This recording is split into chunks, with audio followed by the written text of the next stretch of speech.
Bonjour et bienvenue sur GEPTV pour cette nouvelle vidéo. Alors direction le Nord, je vais vous parler cette fois-ci d'un jeu de rôle qui s'appelle VSN. C'est édité en français par Arcane Asylum. C'est un jeu de rôle qui nous amène dans un univers mythologique qui se déroule au 19e siècle en Scandinavie, où vous êtes invité à interpréter des personnages, des héros qui ont un don, la clairvoyance, et qui auront pour mission de chasser les créatures du folklore scandinave qu'on appelle les Väsen. Donc on va jeter un petit coup d'œil à ce livre de base. J'ai pas été déçu, je vais vous le dire de suite, c'est vraiment super bien foutu. Le livre est vraiment bien, les règles sont simples, comme vous allez pouvoir le découvrir. Donc on va de suite se plonger dans le vif du sujet, on va de suite passer au feuilletage express du livre de base de VSN. On se retrouve donc devant le livre de base de VSN. Alors, comme vous pouvez le voir, c'est un superbe ouvrage, les dessins sont magnifiques, la couverture c'est du toilé, c'est chouette, moi j'aime bien au toucher, c'est très agréable. Alors c'est édité en anglais, version originale plutôt, parce que ce sont des Suédois, nos amis de Frères qui en doit des jeux aussi variés que Alien, Tales from the Loop, ou Mutant Year Zero par exemple, donc des univers complètement différents. Alors ici, le moteur n'est pas le moteur habituellement utilisé par Frère ou Free League en anglais. Vous allez voir que c'est beaucoup plus simple en fait, c'est un système à base de D6. Donc on va commencer à jeter un œil à l'intérieur. Alors c'est tout en un, donc vous avez la création de personnages, alors vous avez le préface, etc. Alors vous voyez que ils ont utilisé un style vieux papier, vraiment très agréable. Les intrigues, les aventures, ce qu'on appelle les aventures, c'est les mystères, sont censés se passer au 19e siècle. Donc ils ont gardé un cachet un petit peu vintage, voire vintage un peu plus, même un petit peu victorien. Les dessins sont superbes, moi franchement j'aime beaucoup le visuel, c'est très agréable à lire. Donc la présentation générale, qu'est-ce qu'un jeu de rôle, bon ceux qu'on ne voit pas. Les VSN, alors on ne les voit pas les VSN, en fait. Les gens normaux, enfin les gens du commun ne voient pas les VSN. Il n'y a que certaines personnes qui sont douées d'un don, qui est parfois causé par un traumatisme, qui sont habitués, qui peuvent les voir, et on appelle ça des clairvoyants. Voilà. Et vous jouez un clairvoyant, bien sûr, les personnages jouent un clairvoyant. Voilà. Alors, vous êtes plongé dans un folklore scandinave, un folklore nordique que l'on connaît bien maintenant par ces adaptations qui sont dues aux multiples romans qui ont récupéré les grands classiques comme le Seigneur des Anneaux, qui ont récupéré des éléments anglo-saxons et scandinaves pour créer leurs œuvres. Donc vous avez des trolls, etc. Vous allez voir qu'il y a pas mal de créatures qui vont vous interpeller, même si vous ne connaissez rien en folklore scandinave. La lutte contre les VSN, alors les VSN, il vous explique un petit peu, ils sont ni bons ni mauvais, il y a de tout, c'est un peu comme chez les humains, il y a des gentils VSN et des méchants VSN, c'est surtout les méchants que vous allez convaincre. Certains gentils se révoltent un petit peu contre le modernisme, justement là on traite un petit peu au 19e siècle du passage d'une Scandinavie qui sort de l'ère un petit peu médiévale à une ère moderne, avec un regroupement des gens et l'abandon des campagnes dans les villes. La création du personnage joueur, on vous propose des archétypes, ça c'est super chouette franchement, on vous propose des archétypes, vous allez jouer un clairvoyant, et on vous propose 10 archétypes ici, mais à la fin de l'ouvrage, vous allez voir, on va y arriver, vous pouvez aussi tirer de manière aléatoire un personnage sans passer par les archétypes. Mais bon, les archétypes sont vachement riches, c'est vachement intéressant, si vraiment, moi je pense que ça suffit largement. La définition d'un personnage, alors, c'est vraiment bien foutu, vous avez la création de personnages par étape ici, vous choisissez un archétype, dedans vous allez avoir plein d'éléments que vous allez pouvoir choisir, modifier. Par exemple, vous allez avoir l'âge, vous allez choisir un âge qui va vous donner des points de création en attributs et en compétences, parce que dans les caractéristiques, vous allez voir qu'il y a les attributs et les compétences. En fonction de l'âge, vous avez un certain nombre de points. Évidemment, plus vous êtes vieux, moins vous avez d'attributs, plus vous avez de compétences. Et plus vous êtes jeune, plus vous avez d'attributs et moins vous avez de compétences. Voilà. En gros, c'est ça et ça s'équilibre à la fin. Vous avez tous un sinistre secret. Alors, dans les archétypes, on vous donne des choix, vous allez choisir, ça va faciliter la création de personnages. Le sexisme de l'espace, on vous invite à vous remettre dans le contexte de l'époque, comme on dit. Donc il y a du sexisme, c'était très patriarcal, etc. la société, surtout la société protestante de l'époque. Bon, là on vous fait des avertissements qu'il ne faut pas s'attarder. Vous pouvez l'interpréter comme vous voulez, vous pouvez l'adapter, vous pourrez que dire que vous êtes un personnage féminin, on est dans un monde fictif, on est dans le jeu de rôle, vous pouvez faire ce que vous voulez. Les caractéristiques, vous avez d'abord les attributs, le physique, la précision, la logique et l'empathie. Vous allez distribuer des points. Donc, en fonction de votre âge, comme vous l'avez vu, vous allez attribuer des points en sachant que vous allez mettre 4 points par caractéristique maximum, hein, sauf que l'archétype va vous donner une caractéristique principale où là, vous allez pouvoir mettre 5 points. Voilà. Donc, ensuite, vous avez les compétences. Les compétences sont toutes liées à une compétence est liée à un attribut. Vous allez voir que c'est utile pour faire les G2D. Donc là, c'est pareil, vous avez un certain pôle de points que vous allez partir dans les compétences, en sachant que la compétence principale, vous pouvez mettre 3 points, mais que les autres, vous êtes limité à 2 points. Vous pouvez mettre 0 points dans une compétence, ça ne veut pas dire que vous ne pouvez pas tenter, vous allez juste faire le jet en fonction de l'attribut à quel il est lié.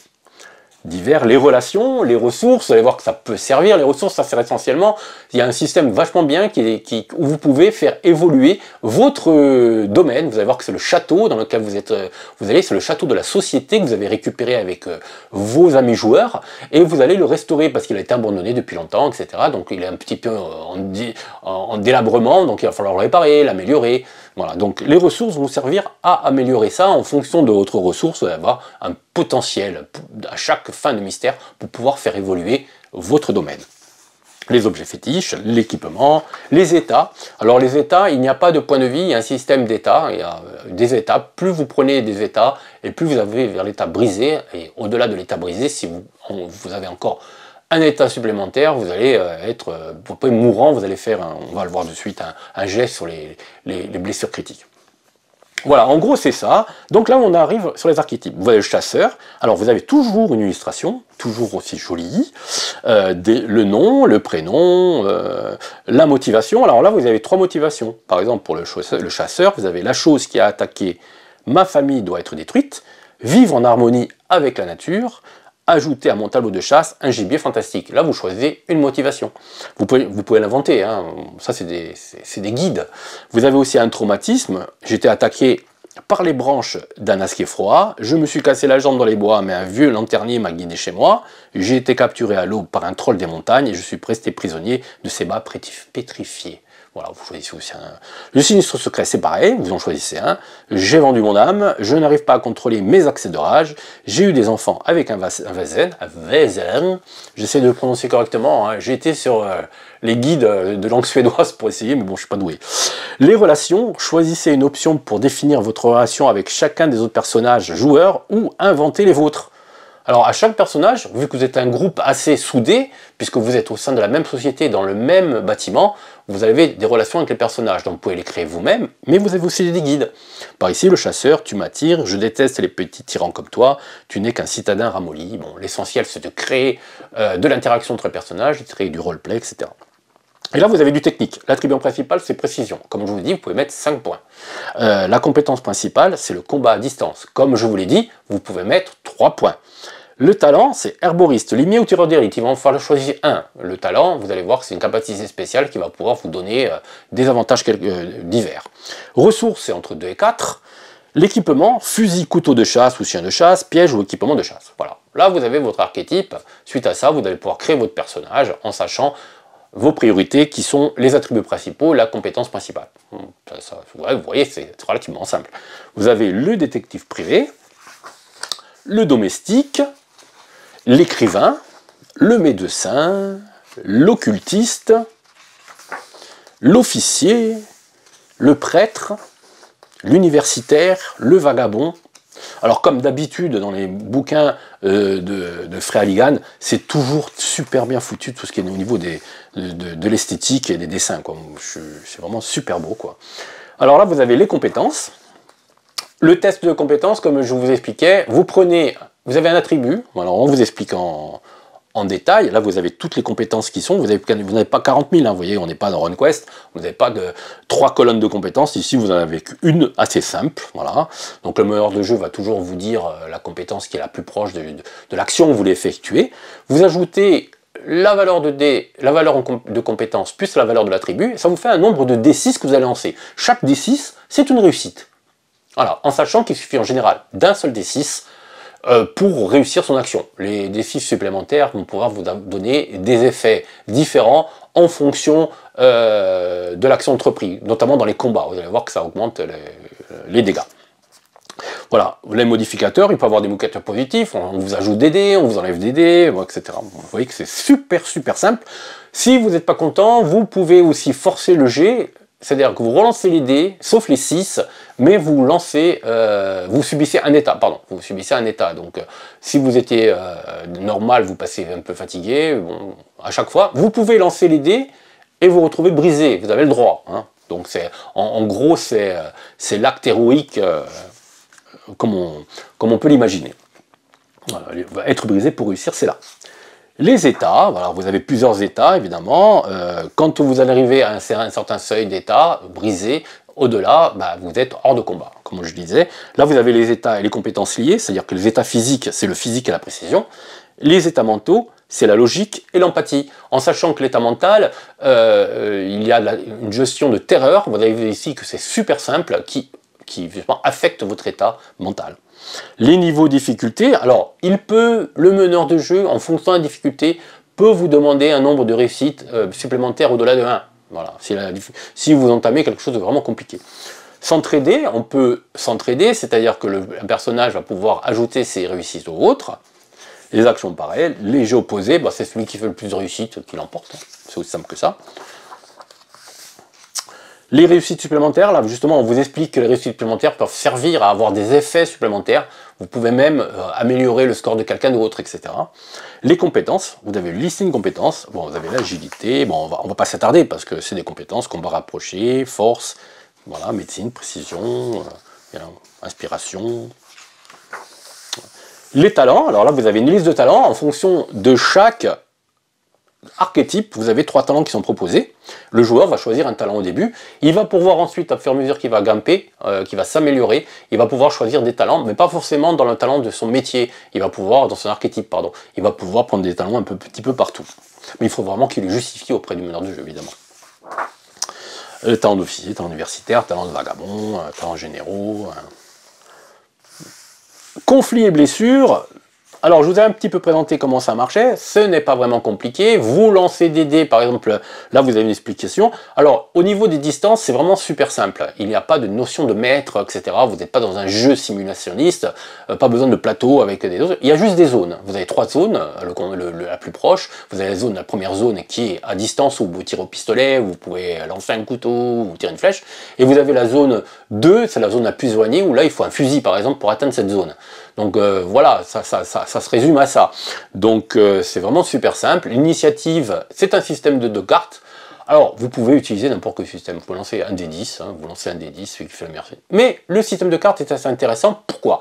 Parce que, bon, déjà, si vous êtes fan des petits goodies, sachez que Arcane Asylum met à disposition, à la vente bien sûr, un jeu de cartes d'initiative qui va de 1 à 10.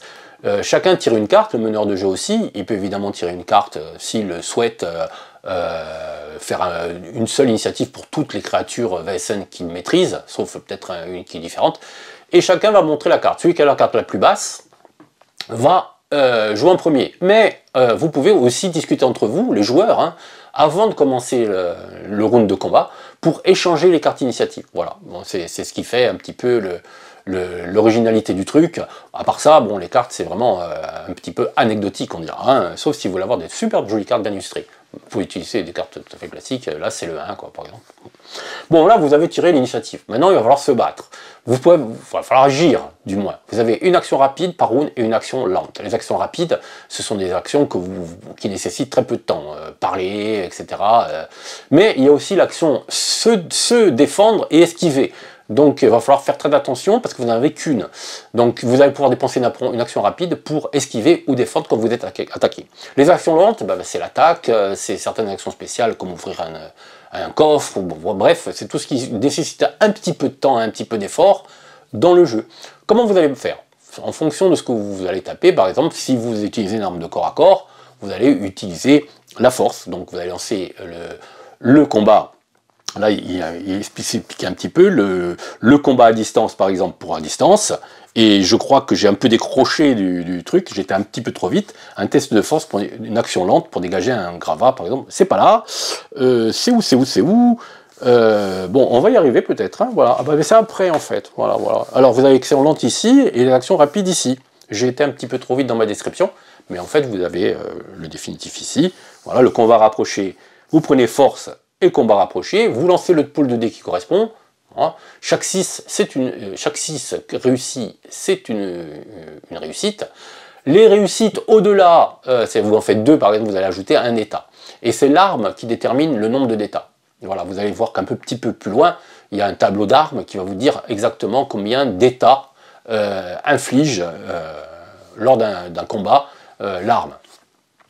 C'est pour ça que la défense est importante, parce que vous allez lancer, le nombre de réussites va réduire les dégâts de l'attaquant d'autant de 6 que vous faites, par exemple.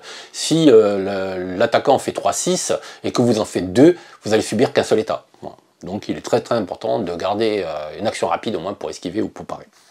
Pour les armes à distance, c'est pareil, donc la personne ne pourra pas parer, elle pourra qu'esquiver évidemment, puisque c'est une arme à distance, mais c'est le même principe. Maintenir et saisir, alors là vous avez les cas particuliers, hein, la force pour se maintenir, bon là c'est ce qui fait le plus grand nombre de réussites, on est toujours dans le test opposé, c'est assez simple, hein. Fuir et pourchasser, c'est l'agilité, voilà, les embuscades, c'est discrétion contre vigilance, ça c'est des tests opposés. Les liaisons, quand vous êtes brisé, voilà, donc quand vous êtes brisé, le meneur de jeu va vous dire ce que vous pouvez faire, hein, mais vous ne pouvez pas faire grand chose. Hein. Le seul truc important, c'est qu'à un moment donné, vous devez briser, vous lancez un D66, c'est-à-dire vous lancez 2-6, vous choisissez, un c'est les dizaines, le mieux c'est de prendre 2 D6 de couleurs différentes, et vous allez tirer sur le tableau qui est derrière.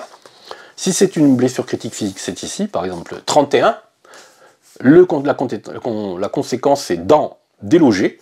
Fatal, bah non, hein, vous avez perdu une dent, quoi. Hein. Limite de temps, non. Défaut, une dent en moins. Parce que vous allez avoir des défauts que vous allez conserver. Voilà. Et inspiration, moins 1, évidemment, vous perdez un point d'inspiration, parce que surtout si vous avez perdu la dent d'une incisive, quoi. Voilà. Et là, vous avez aussi les lésions de critique mentale, c'est le même principe. Hein. Voilà. Les défauts, les dons, on peut avoir des dons, les effets spéciaux. Alors, on parle de la terreur, parce que, bon, évidemment, les VS Hunt, c'est des créatures qui sont relativement terrifiantes. Donc vous avez des niveaux de terreur en fonction de la créature qui sont ici, ça va 1, 2 et 3. C'est le nombre de réussites que vous allez obtenir quand vous êtes confronté à la créature. Alors, vous lancez un nombre de dés qui dépend à la fois ou de la logique ou de l'empathie, et en fonction du nombre de réussites, vous voyez si vous y arrivez ou pas. Si vous n'arrivez pas, bah vous êtes terrifié. Hein, voilà, quand vous terrifiez, vous avez ici, vous choisissez un des éléments suivants, ou vous fuyez, ou vous êtes paralysé, ou vous évanouissez, ou vous pétez un plomb et vous attaquez la personne ou la créature hostile la plus proche. On partit en berserk, en gros, quoi. Voilà. Alors vous voyez qu'on reste dans un système très simple, très intuitif. Le feu, le poison, tout est prévu, hein. C'est super simple, mais tout est prévu. Soigner les blessures, soigner les lésions. Les équipements, voilà, donc on y arrive. Donc là, vous avez par exemple les équipements, parce que vous allez pouvoir acheter des équipements en fonction de votre niveau de richesse. Et ici, vous avez, on va y arriver, les armes de corps à corps, par exemple, la baïonnette fait 2 états, voilà, elle fait 2 dégâts. Donc si vous ne parez pas un coup de baïonnette, eh ben, vous prenez 2 états d'un coup. Voilà. Une fois cette partie technique achevée, on passe à la société et le quartier général. Alors on remonte à travers ce petit récit à l'ordre d'Atermis, qui est des origines de la société, qui était une société un petit peu occulte et ésotérique qui était répartie à toute la Scandinavie, et la société c'était à Uppsala, c'était carrément en Suède. Vous avez un contact, parce que là tout a été abandonné, et maintenant vous allez recréer en fait la société, vous allez installer dans le vieux château, et vous allez prendre contact. Vous avez toujours un contact qui est le renouveleur, Linnea Elfkind. Bon, voilà, Elfkind, c'est une personne qui va vous servir un petit peu de mentor, hein, un mentor assez léger parce qu'elle ne va pas vraiment vous aider, mais elle va vous donner des indications. Et vous allez vous installer dans le château de Gillenkreuz. Voilà. Bon. Alors, le château de Gillenkreuz, c'est à Uppsala aussi, c'est un château imaginaire bien entendu, et vous allez, par contre il est complètement abandonné, et donc il va falloir le retaper entre chaque mystère. Les règles de combat, la menace, quartier général, les défauts et les dons, on reprend un petit peu. Voilà. Les jets de convalescence, quand à chaque fois que vous réveillez un mystère, vous êtes blessé peut-être, vous allez faire des jets de convalescence en fonction de l'équipement de votre château, ça va aller plus ou moins vite. Voilà, les améliorations. Vous pouvez améliorer les dépendances, votre château, voilà. avec les archives, vous pouvez découvrir des archives. Alors vous avez toujours un coût en ressources, la condition pour l'avoir, parce qu'il y a des conditions, comment, où se retrouve-t-elle, la fonction et l'atout que ça amène. Voilà, c'est déjà pas mal. Après vous avez les relations, évidemment. C'est pareil, conditions ressources 5, donc il faut quand même aménager ces ressources de manière à pouvoir regrouper ces ressources pour pouvoir acquérir ça. Alors, le nord mystique et Uppsala, là, on part un petit peu du nord mythique. Alors, le nord mythique d'Uppsala, c'est, voilà, vous voyez, vous avez une belle carte, une très jolie carte, qui fait plus appel au XVIIIe siècle qu'au XIXe, mais c'est super sympa. Voilà, les différents conflits. Alors, la vie en ville, tout ça, on vous parle d'exode rural, plein de trucs comme ça, les villes importantes d'Europe du Nord, Stockholm, Christiania, Copenhague, Helsinki, la vie à la campagne, la technologie. On vient sur Uppsala, la 152 faits, vous avez même un plan d'Uppsala qui est ici. Alors vous voyez que le château de Grunsugut est là, enfin bref, et le château d'Uppsala, il est là, je crois, voilà, c'est ça. L'Asie, le poste de police. Alors Uppsala, moi j'ai trouvé que ça ressemblait un petit peu au Arkham suédois, quoi, voilà. Vous avez tout le nécessaire pour avoir des études occultes, etc. Et en fait, c'est une ville qui baigne dans le mystère. La Gazette d'Uppsala.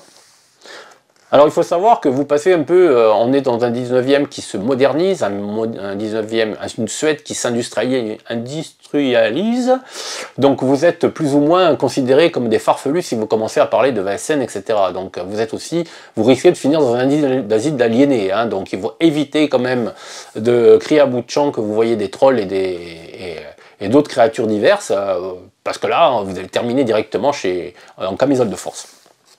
Les VSN sont là. Alors les VSN, au niveau des caractéristiques, c'est un peu différent de vous. Voilà. Vous n'avez pas toutes ces caractéristiques et ces compétences, il y a juste quelques attributs, comme vous allez voir. Voilà. Alors là, c'est les endroits où on peut vraiment trouver beaucoup de VSN. Les pouvoirs magiques, ils ont tous des pouvoirs magiques qui s'activent parfois quand ils changent d'état, en fonction qu'ils subissent des états.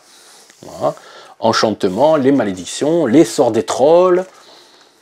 Quand les personnages utilisent la magie, parce que vous pouvez aussi utiliser de la magie, c'est géré. Les règles de VSN, alors là, les profils, vous voyez que la puissance, le contrôle physique, la magie, la manipulation et terreur, quand le seuil de terreur. Vous voyez que c'est super simple. Alors, on ne peut pas vraiment combattre, un peu comme dans l'appel de Cthulhu, on ne peut pas vraiment abattre un VSN, ça ne se combat pas à l'épée. Vous pouvez combattre contre un VSN, il va se battre contre vous, mais l'essentiel c'est le ralentir suffisamment pour qu'un autre joueur ait le temps de faire un rituel qui va le chasser. Voilà, donc il y a le niveau des rituels. Voilà. Alors ça ne nécessite pas de G2D, ça demande un certain temps, et une fois que vous avez réussi ce rituel-là, bah, la personne, le VSN, est soit calmé, soit banni, etc. Ça dépend les créatures. Et là, vous avez un échantillon assez costaud, un beau bestiaire de VSN, le cheval des ruisseaux. Alors vous voyez, c'est tout pareil. Vous avez la caractéristique ici, puissance 9, contrôle physique 12. Puissance 9, c'est déjà pas mal. Hein. Sachez, rappelez-vous que vous démarrez maximum à 5. Hein. Magie 8, manipulation 10. Les pouvoirs magiques sont ici. Les états, alors vous voyez qu'ici, en fonction des coups qu'il prend, il va changer d'attitude. Un coup charmeur, bon, s'il a pris un coup, il va dire, bon, allez, on va essayer d'attirer un pêcheur sur son dos, quoi. Voilà. Par contre, si vous cochez, si vous mettez un autre état, il va commencer à s'énerver. Donc, ça va vous donner un bonus de plus 1 à chaque fois. Encore, un autre coup, un autre état, déchaîné et téméraire, plus 2. Il essaie de charmer sa victime ou la saisir avec ses dents. Bref, vous voyez un petit peu ça. Et là, vous avez l'unité de combat. La morsure, c'est 2 dégâts et la portée, c'est 0, évidemment. Et il peut essayer de vous noyer, pareil. Le corbeau de minuit, le Natram, voilà, puissance 8, contrôle physique, pouvoir magique, c'est pareil, c'est le même principe. L'épouse des bois, alors je vais mes amis suédois, j'en connais quelques-uns, et j'espère qu'ils me pardonneront ma prononciation, donc je vais éviter de le dire, quoi, voilà. Alors moi je vais dire l'épouse des bois, je vais pas dire ça, voilà. Mes cours de norvégien sont très loin. L'épouse du frêne. Alors toutes ces créatures ne sont pas forcément agressives, hein. Elles se retrouvent dans des situations où parfois elles se défendent, ou parfois elles se sentent offensées, parfois elles se sentent en danger. C'est pour ça qu'elles agissent de manière hostile. Mais c'est pas forcément des animaux qui sont des VSN, des créatures qui sont forcément d'essence maléfique. Hein. Le fantôme, la fée, le géant, le gnome de ferme, le guet de beffroi, petit chat énervé, l'inworm, une sorte de dragon sans ailes, le loup-garou bien évidemment, Mara, ça c'est moche, hein. Le Milling, Nak, peut-être, Nak, le Revenant, le Serpent de mer, la Sirène, Spertus, le Spertus, étrange créature s'il en est, Troll, le Vaetir, le vieux lanternier. Personnages non joueurs, vous avez un échantillon pour le meneur de jeu de personnages non joueurs disponible immédiatement. Les traits de PNJ sont ici, si vous ne savez pas, vous lancez un D66 et vous avez les traits de PNJ, ça permet d'aller plus vite hein, pour gérer les rencontres. Les animaux c'est pareil. Les VSN du reste du monde, si vous choisissez un modèle. Comment créer son VSN? Vous pouvez créer votre VSN. Le mystère, alors le mystère c'est l'aventure. Donc ici vous avez des conseils au meneur de jeu pour créer son aventure. D'abord, trouver le VSN que vous allez mettre en jeu, hein, parce qu'en général, c'est un petit peu comme quand les personnes passent par ton exorcisme, il n'y a qu'une seule créature maléfique. Enfin, maléfique ici, ce n'est pas le cas, mais en général, dans les films comme ça, c'est les films fantastiques, il y a une créature que vous devez combattre, hein, comme le cavalier sans tête, etc. Là, vous choisissez votre VSN, qui soit de votre création ou déjà présent. Donc il faut le mettre, il faut créer un conflit. Pourquoi ça se passe mal? Le méfait, parce que vous arrivez toujours que c'est commencé en fait. Vous êtes invité à vous rendre sur place, vous avez des systèmes qui vont gérer ça. Quand vous arrivez, c'est déjà commencé. Donc il y a les méfaits qui sont déjà produits. Le site, évidemment, le choix du site, l'atmosphère choisie, les indices que les personnages pourront trouver, le compte à rebours avant la catastrophe, vous allez mettre en place, meneur de jeu, un compte à rebours qui va enchaîner les méfaits, qui va arriver à un final que les joueurs vont devoir éviter, évidemment. La structure du système avec son prologue, les invitations, voilà. Comment ça s'est produit, pourquoi, qui, où vous a appelé. Moyen de transport possible, le conseil à la menace de jeu, voilà. Des angles de lieu, confrontation, vous avez plein d'exemples, on vous prend par la main. Table de mystère, alors là, si vous n'avez pas d'idée, vous pouvez créer un mystère, voilà, vous avez un générateur de mystère à cause de G2D, hein, voilà, vous lancez des D6 ou des D66, et vous allez construire un mystère, tout simplement. Le système de campagne, les techniques, attendre, écouter, bon, c'est conseils classiques, hein. La danse des sons, bon, on va passer vite parce que c'est le scénario d'introduction qui est j'ai lu, c'est super sympa. Ça vous met bien dans l'ambiance, hein, franchement. Et puis vous voyez qu'il n'est pas, c'est pas si léger que ça. Vous avez plein de là derrière, vous avez les tables d'historique. Comme je vous disais, vous pouvez choisir un archétype ou vous pouvez créer de manière aléatoire un personnage. Bon, alors vous faites un système de génération par G2D.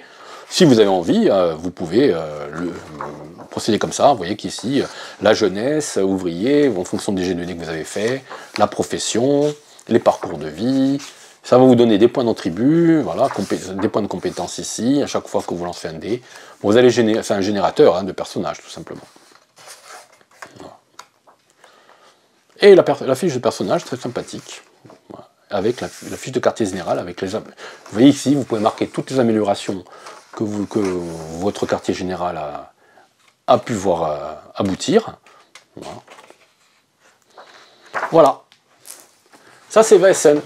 VSN. Ben, hein, je l'ai bien dit là ou pas? Enfin, je sais pas.